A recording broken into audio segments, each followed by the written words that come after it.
Good afternoon, everybody. This is Eric with Reckemroysrc. So I wanted to show you guys a few things here. This is an upgraded pipe for the Shockwave. It comes with this plastic pipe, which works, but I just don't like plastic and heat. And it came with this for the exhaust manifold. So you can see it just goes straight out and then collides on the inside.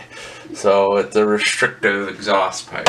So I wanted to show you guys a quick comparison here. So I held on to my VX16 motor because, well, the parts to it. Because someday if I ever want to rebuild it, these motors you can rebuild. Just the parts are expensive.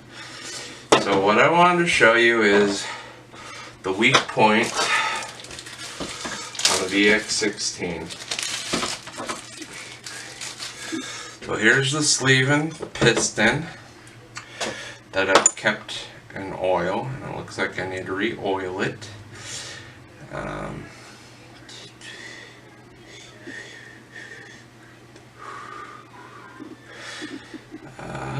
Okay, so it bent the rod when the crank snapped, so that's the piston and rod right there. And you can kind of see it's bent. The VX16 likes to snap. Where did I put it? Across the rod pin on the crank. So these don't have a spark. But they run a lot like a two-stroke dirt bike or weed eater motor, and so before the fuel goes and air goes into the combustion chamber, it goes down through the crank and then through ports up into the cylinder. And so that's why it's got a hole there. So that's normal, but this part breaking is not normal. And then I just want to do a size comparison, because this is a VX18 to piston size. You can barely see it, but it is definitely a little bit bigger, and the stroke is definitely more, because when you put the blocks side by side here, you can see that the motor block itself is a little bit longer. So,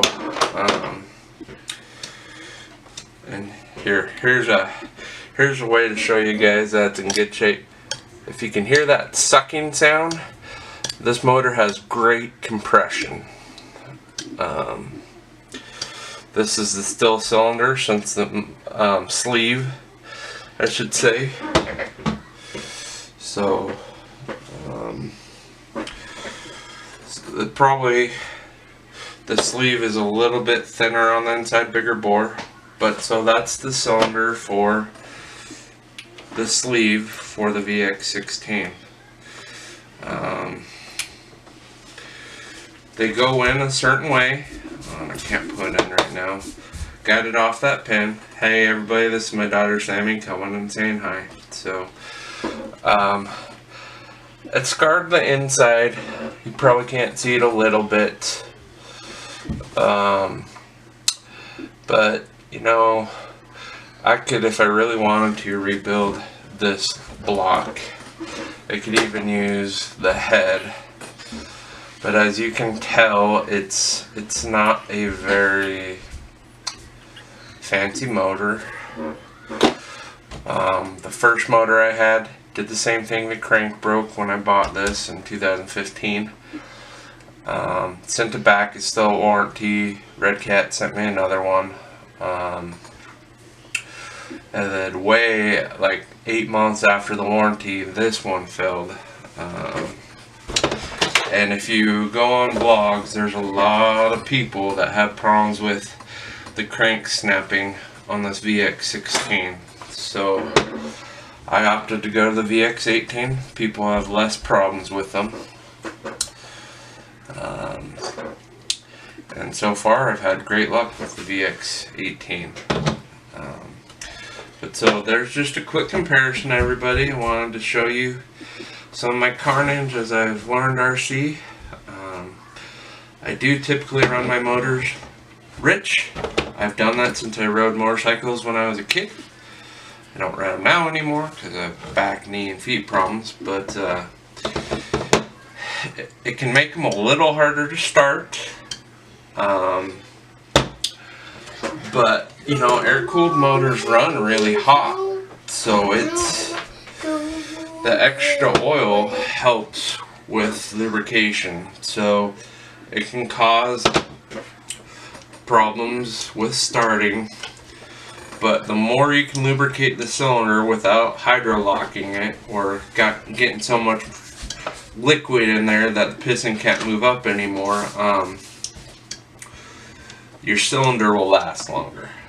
Now if you're almost at hydrolock, it can damage the crank, but I've heard with this VX16 that the crank's just, it's almost like there's not enough material there. So it was cheaper for me to get this VX18 than it was to get a new crank.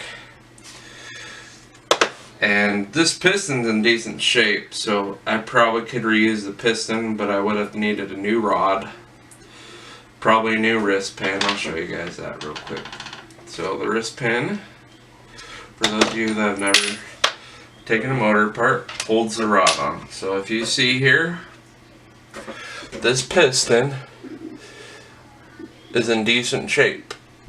So, and here's a better picture, you can see the rod bent.